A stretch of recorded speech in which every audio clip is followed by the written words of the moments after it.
بعد دوبارہ خوش آمدید پروگرام میں، اور آج ایک دفعہ پھر اسٹوڈیوز میں ہمیں جوائن کیا عالمی مبلغ اسلام حضرت علامہ مولانا قاری فیصل ندیم کیلانی صاحب نے۔ آپ کا بہت بہت شکریہ، آپ ایک دفعہ پھر ہمارے اسٹوڈیوز میں تشریف لائے۔ قاری صاحب قبلہ، آج کا ہمارا موضوع ہے ختم نبوت۔ قرآن و سنت کی روشنی میں ختم نبوت کے بارے میں بیان فرمائیں۔ بسم اللہ الرحمن الرحیم، الصلاۃ والسلام علیکہ یا رسول اللہ وعلی آلہ واصحابہ یا حبیب اللہ۔ سب سے پہلے تو میں بار دیگر آج دوسری مرتبہ پھر 110 نیوز کی جملہ ٹیم کو مبارکباد پیش کرتا ہوں، اور کامیابیوں کا خوبصورت سفر جو آپ طے کر رہے ہیں، جس قدر لوگ آپ سے پیار کر رہے ہیں، اور جن محبتوں سے آپ کے رفقا، دوست اور آپ کے ناظرین جو آپ سے وابستہ ہیں، اور دن بدن اس ذوق اور جوق میں جو اضافہ ہو رہا ہے، اس میں اللہ تعالیٰ اور برکتیں عطا فرمائے، کیونکہ آپ خالصتاً قرآن و سنت کی اشاعت کے لیے اور دین کے لیے اپنے جذبات کو پیش کر رہے ہیں۔ اور رہ گئی عقیدہ ختم نبوت کی وضاحت، رب تعالیٰ نے قرآن مجید میں واضح فرمایا، یہ نص قطعی ہے۔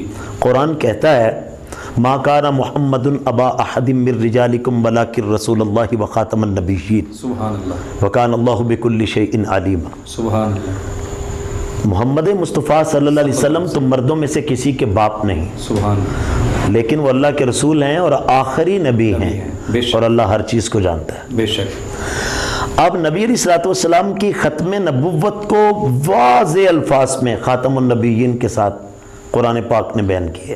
یہ نص قطعی ہے۔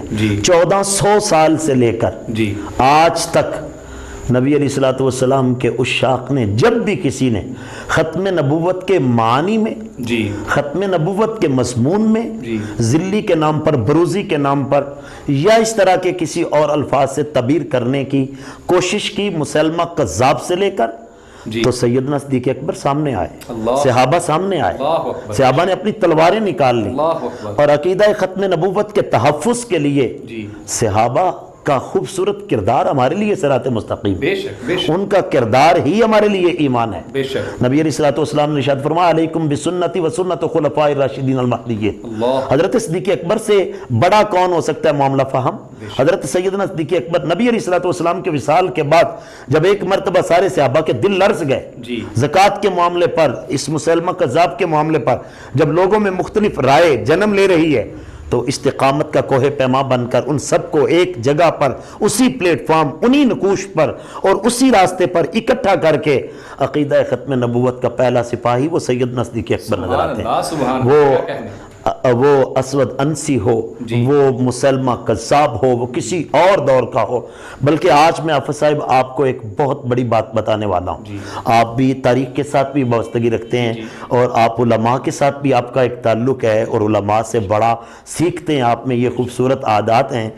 تو صلاح الدین ایوبی کے دور میں، سلطان صلاح الدین ایوبی کے دور میں ایک بندے نے صرف اتنا کہا کہ نبی علیہ الصلوۃ والسلام کو جو ختم نبوت کی مہر ہے، یہ کسب کے طور پہ، یعنی حضور نے کوشش کر کے حاصل کی، تو سلطان صلاح الدین ایوبی نے اس دور کے علماء سے فتویٰ لیا اور اس کو قتل کر دیا، اس کو قتل کر دیا۔ تو یہاں آج ہمارے حکمران کبھی چوتھی کلاس کی جو ہے نا کتاب، اس میں سے آخری نبی کے لفظ محمد مصطفیٰ صلی اللہ علیہ وسلم آخری نبی، اس مضمون کو چھیڑا جاتا ہے، کبھی نحم میں چھیڑا جاتا ہے، کبھی ہمارے کسی پہلی کلاس کی جو بکس ہیں ان میں سے ہمارے بچے جہاں سے بنیاد بننی ہے، جہاں ہمارے بچوں نے سیکھنا ہے، جہاں ان کی گروتھ ہونی ہے عقیدے کے اعتبار سے، اخلاقیات کے اعتبار سے، اگر عقیدہ ختم نبوت کو چھیڑ کر اخلاقیات سکھاؤ گے تو یہ یزیدیت ہوگی، عقیدہ ختم نبوت کے تابع رہ کے سکھاؤ گے تو یہ رسول اللہ کی غلام۔ قبلہ قاری صاحب، آئین پاکستان میں جب یہ شک موجود ہے، اور ہمارے موسٹلی جو ہیں اراکین اسمبلی بھی مسلمان ہیں، پھر بھی بار بار اس پہ اوپر ختم نبوت پر ہی کیوں ڈاکہ ڈالا جاتا ہے؟ حافظ صاحب، ہمارا پورا ملک جانتا ہے، ہماری عوام جانتی ہے، آپ جانتے ہیں کہ پچھلے دنوں میں ان 5-6 بندوں کو وفاقی وزیر مذہبی امور پیر نور اللہ قادری صاحب نے کہا کہ جی 6 بندے ہیں جنہوں نے کہا جی یہ کریں، اس کمیشن میں ان کو داخل کریں، تو آپ کو پتہ ہے یہ محرکات ہاں جی ہائی لائٹ ہوا، وہ ان لوگوں کو سب لوگ جانتے ہیں، یہ لوگ پاکستان میں انہی کے پیسے پہ پلتے ہیں، جو پاکستان کے آئین کو نہیں مانتا، हम उसको पाकिस्तानी नहीं मानते। तो आईने पाकिस्तान 1974 में अलामा शाह अहमद नूरानी की क़यादत में भुट्टो के दौर में और अलामा अब्दुस्तार नियाज़ी उलमाए अहले सुन्नत और दीगर मकातब फ़िक्र के उलमा इनके ताबे रहकर जब ख़त्म नबूवत का अकीदा बुनियादी तौर पर इस्लामी जमहूरिया पाकिस्तान के आइन का हिस्सा है, अब जो इसको छेड़ेगा हम उसको छोड़ेंगे नहीं। बेशक जब तक हमारे जिस्मों में जान है हम उसकी हिफाजत करेंगे। और हम गवर्नमेंट से मुतालबा करते हैं, मैं आपके चैनल के थ्रू ये मुतालबा करता हूँ, नाजरीन से रिक्वेस्ट करता हूँ कि हम फसादी नहीं हैं, हम तो मिलादी हैं, हम तो नबी इस्लाम के इश्क को फैलाने वाले हैं, मगर हमारे ईमान की रग जो है ना, शाह रग, वो अकीदा ख़त्म नबूवत है, बुनियादी अकीदा अकीदा ख़त्म नबूवत है। मैं आपको हज़रत अबू हुरैरा की मरवियात में से एक हदीस पाक सुनाना चाहता हूँ। ये हदीस पाक सही मुस्लिम में किताबुल जुमा में है और ये बड़ी अहम हदीस पाक है। हज़रत अबू हुरैरा कहते हैं कि नबी अलैहिस्सलातु वस्सलाम ने इरशाद फरमाया, नहनुल आखिरूना व नहनुल अव्वलूना यौमल क़ियामा व नहनु अव्वलु मन यदखुलुल जन्नत यब्दउ अन्नहुम उतुल किताब मिन क़ब्लिना व ऊतीना मिन बादिहिम। फरमाया सबसे पहले वाले और सबसे आखिर वाले क़यामत के दिन इकट्ठे हो जाएंगे। जिनको सबसे पहले किताबें मिली और जिनको सबसे बाद में किताबें मिली, वो सारे के सारे लोग इकट्ठे हो जाएंगे। यानी आदम अलैहिस्सलाम से लेकर पहली उम्मतों को जो तौरात, ज़बूर, इंजील, सहाइफ मिले, वो भी वही होंगे मैदान माशर में, हम भी होंगे। वो हमसे पहले आए हैं, हम उनके बाद आए हैं, मगर जब जन्नत में दाखिले की बारी आएगी तो हम सबसे पहले आगे होंगे। आगे वही होंगे जो मुस्तफ़ा को आखिरी नबी मानने वाले हैं, आखिरी नबी मानने वाले हैं, वो सबसे पहले आगे होंगे। और इमाम मुस्लिम ने 3 असनाद के साथ ये हदीस पाक बयान की है। नबी अलैहिस्सलातु वस्सलाम ने इरशाद फरमाया, आपने फरमाया अनल आकिब, मैं आकिब हूँ। और आपसे पूछा गया आका आकिब किसे कहते हैं? ये किसी मुफस्सिर ने, ये किसी लुगत के इमाम ने माना नहीं किया, इसकी वजाहत नबी रहमत सल्लल्लाहु अलैहि वसल्लम ने खुद की है। फरमाया लैसा बादहु नबी, जिसके बाद कोई नबी नहीं आए उसे आकिब कहते हैं। सुभान अल्लाह, सुभान। मेरे नबी अलैहिस्सलातु वस्सलाम ने फरमाया उसे आकिब कहते हैं। आज हम अपने बच्चों के नाम इन नामों पर रखें ताकि अकीदा ख़त्म नबूवत के तहफ़्फ़ुज़ के लिए हमारे बच्चों के अंदर इश्क़ रसूल पैदा हो। तो हम सबको इन अपनी कुरान और सुन्नत की तालीमात पर गौर करना चाहिए। एक और सवाल आपसे करूंगा कि मौजूदा संगीन सूरत हाल में जबकि हमारे जो बच्चे हैं जिनको सोशल मीडिया की तरफ लगा दिया गया है, वो मोबाइल को ज़्यादा यूज़ करते हैं, किस तरह हम अपने बच्चों को दिफा की तरफ ला सकते हैं ख़त्म नबूवत के बारे में, क्योंकि ये ईमान का जुज़ है। ये कैसे पॉसिबल है कि हम अपने बच्चों को, आने वाली नस्ल को अकीदा ख़त्म नबूवत पर जो है वो एक प्लेटफॉर्म इकट्ठा कर सकें? हाफिज़ साहब, आपने जो सवाल किया वो बहुत अहम है। जी बेशक। और मैं इस सवाल पर भी आपको दाद देता हूँ, क्योंकि सवाल भी आधा इल्म होता है, ये भी सरकार का फरमान है। बच्चों को इस तरफ कैसे ला सकते हैं? बच्चों की जो ग्रोथ होती है ना, जब उनको माएँ खाना देती हैं ना, जब वो खाना खाने के काबिल होता है तो वो देखती हैं इसका जो है ना वो एनर्जी ड्रिंक कौन सा है, इसका वाटर क्या है, इसका दूध क्या है, इसका दलिया क्या है, इसको डॉक्टर से पूछो क्या देना है क्या नहीं देना। एक एक चीज की कंपनी, मेयार और उसकी क्वांटिटी, हर चीज चेक की जाती है। तो जब हम अपने बच्चों को स्कूल में दाखिल करते हैं तो हम स्कूल में दाखिल करने से पहले अपने बच्चों को, आज लोग कहते हैं जी इज्जत नहीं करते, वो नहीं करते, जो नबी का अकीदा नहीं जानते, जो नबी के मुतालिक नहीं जानते, जो बुनियादी अकायद नहीं जानते, वो तेरी इज्जत क्या करेंगे?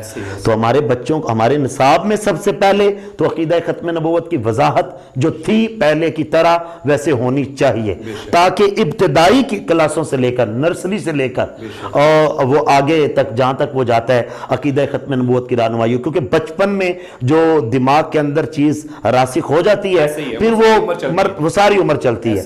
एक तो हमें पहला स्टेप ये लेना चाहिए। दूसरा, हमारे मोहल्ले के जो आइमा मसाजिद हैं उनको जब वो कुरान करीम का नाजरा पढ़ाते हैं तो जहां वो कलमे का बताते हैं, ईमान मुफस्सल, ईमान मुजमल, बुनियादी अकीदा ख़त्म नबूवत के मुतल्लिक वो उन बच्चों को बताएं।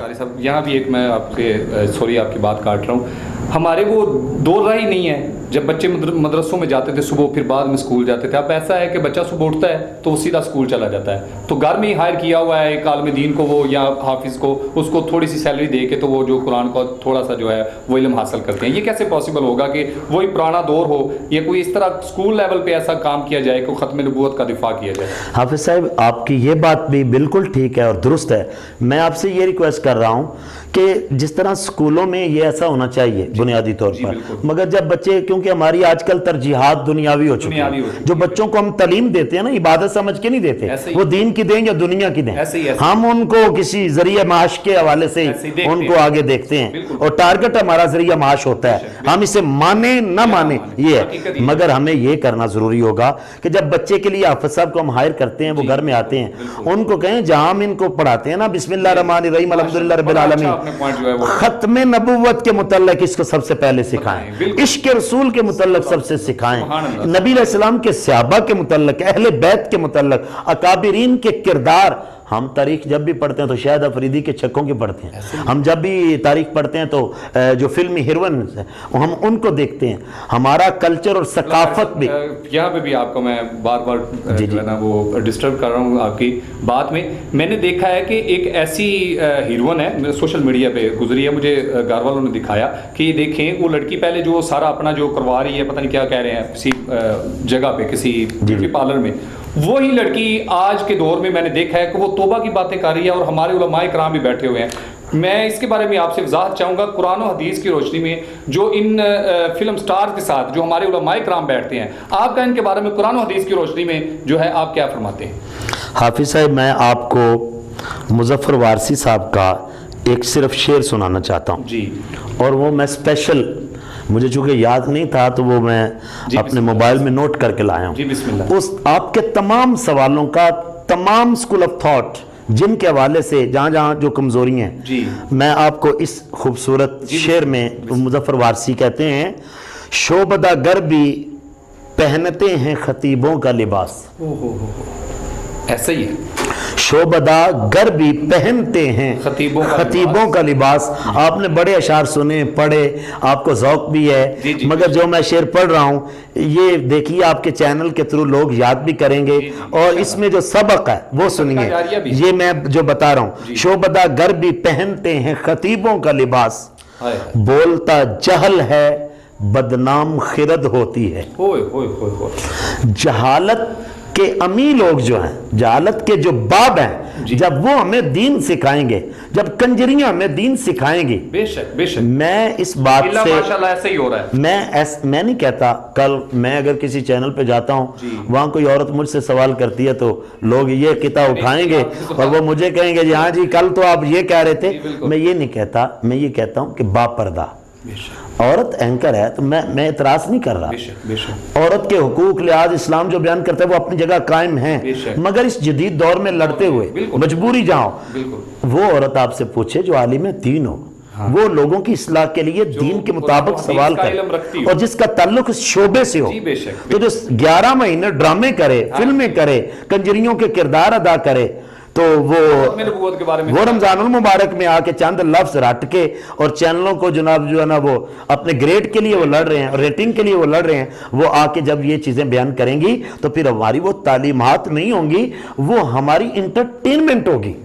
इसीलिए आज मजहब जो किसी को याद नहीं हो रहा, हम मजहब को बयान करने वाले इल्ला माशाल्लाह बुजुर्ग निकाल के, मुस्तनद उलमा निकाल के, जिम्मेदार लोग निकाल के, आज लोग जो हमारे अक्सर जो जाहिल खुतबा की मैं बात कर रहा हूं, पढ़े लिखे लोगों की बात नहीं, उलमा की बात नहीं कर रहा। जिसने उलमा की बेअदबी की वो सबसे बदतरीन इंसान है दुनिया में। मैं उलमा के जूतों के ऊपर जो खाक है उसको भी चूमने वाला हूं और उलमा का नौकर हूं, मगर आज मामला यह है जो हाल जो हैं वो हमें दीन सिखा रहे हैं, जो हाल जो हैं हर शोबे में छाए हुए हैं। जिस तरह हर शोबे, एक कांस्टेबल में भर्ती होना हो तो उसके लिए एक स्टेटस और मेरिट है, तो इसी तरह आलिम दीन भी, अब जो आलिम दीन होता है वो खुद आलम होता है, वो कह रहा आलिम दीन होता है, उसको ये नहीं पता आलिम कहना है कि आलम कहना है। तो आज इस हवाले से भी हमारी बड़ी कमजोरियां हैं। हमें इन तमाम चीजों को जो जिस चीज का अहल है किबला कारी साहब, खत्म नबूवत का फुकदान भी जो हमारे ज़हनों में नहीं है, फुकदान है जो हमारे लोगों को पता नहीं है, इसका भी यही लोग जिम्मेदार थे। ये लोग जब हम जुम्मा पढ़ने जाते हैं, हमने जुम्मे के ऊपर भी तो सिर्फ रोजा ही रखा हुआ है, रोजे की रूह तो अकीदा खत्म नबूवत है, रमजान की रूह तो अकीदा खत्म नबूवत है। आपकी नमाज तब है, रोजा तब है, हज तब है, ज़कात तो वो भी बात करते हैं, मिर्जाई भी रोजे की बात भी करते हैं, हज की बात करते हैं, जी हमें उधर इजाजत दो हम आए, मगर पहले उनको अपना अकीदा दुरुस्त करना होगा। ये अकीदा सबसे अव्वलीन तरजीह और बुनियाद है। तो हमें अकीदा खत्म नबूवत के लिए कोशिश करनी चाहिए। میں آخری یہ کہنا چاہتا ہوں، نبی علیہ الصلوۃ والسلام نے اپنی دونوں انگلیوں کو، شہادت کی انگلی کو اور درمیانی انگلی کو یوں جوڑ کر، صحیح بخاری کتاب التفسیر میں حدیث پاک ہے، نبی علیہ الصلوۃ والسلام نے فرمایا قیامت اور میرے آخری زمانے کو یوں اکٹھا بھیجا گیا ہے، اور اس میں فتنے ہوں گے، جو فتنوں سے بچ گیا اور عقیدہ ختم نبوت کے ساتھ وابستہ رہا، دینی شعار کے ساتھ وابستہ رہا، وہی کامیاب ہوگا۔ آپ خود اپنے بچوں کو ڈیلی بیسس پر جیسے ان کے ہوم ورک کو چیک کرتے ہو، ڈائری کو چیک کرتے ہو، آپ اسی طرح اپنے بچوں کو بیٹھ کر کھانے کے دوران جب وہ لقمے منہ میں ڈال رہا ہو تو ماں بیٹھ جائے، بیٹا بیٹھ جائے، بیٹا میرا نبی آخری نبی بن کے آیا ہے، میرے نبی کے بعد کوئی نبی نہیں ہے۔ 1974 میں آئین پاکستان کا حصہ بنا، یہ ایک تاریخ چلی، یہ ایک تحریک تھی، اس میں بڑے لوگوں نے اپنا خون پیش کیا، اور ختم نبوت کے لیے آج جو ہم کوشش کر رہے ہیں، اللہ کرے اس کے صدقے سے ہماری بخشش بھی ہو جائے اور آپ کو بھی اللہ برکتیں عطا فرمائے۔ آمین۔ قاری صاحب بہت شکریہ، اور تھوڑا سا ہمارا ٹائم بھی ذرا زیادہ ہو گیا، لیکن کوئی بات نہیں، کیونکہ جب بات نکلتی ہے تو پھر پتہ نہیں چلتا۔ ماشاءاللہ، اللہ پاک آپ کو سلامت رکھے۔ ختم نبوت کے حوالے سے آپ نے بڑا خوبصورت، اور اس کے ضمن میں آپ نے بہت ساری جو ہے ہمارے معاشرے کی جو برائیاں ہیں ان کے بارے میں آپ نے ان کے اوپر بھی روشنی ڈالی۔ اللہ پاک آپ کو سلامت رکھے۔ آخری شعر پڑھ لیں اعلیٰ حضرت کا، آپ خود ہی وہ نثر میں پڑھ لیتے ہیں، بزم آخر کا شمع فروزہ ہوا، نور اول کا جلوہ ہمارا نبی۔ جی ہمارا نبی، یہیں پہ ہم اپنے پروگرام کا بھی اختتام کرتے ہیں۔ ناظرین بہت شکریہ قاری صاحب کا ہمارے پروگرام میں شامل ہونے کے لیے آپ کا، اور اس کے ساتھ ہی ہمارے پروگرام کا اختتام ہوا چاہتا ہے۔ ناظرین آپ سے انشاءاللہ ملاقات ہوگی کل، دیکھتے رہیے 110 نیوز۔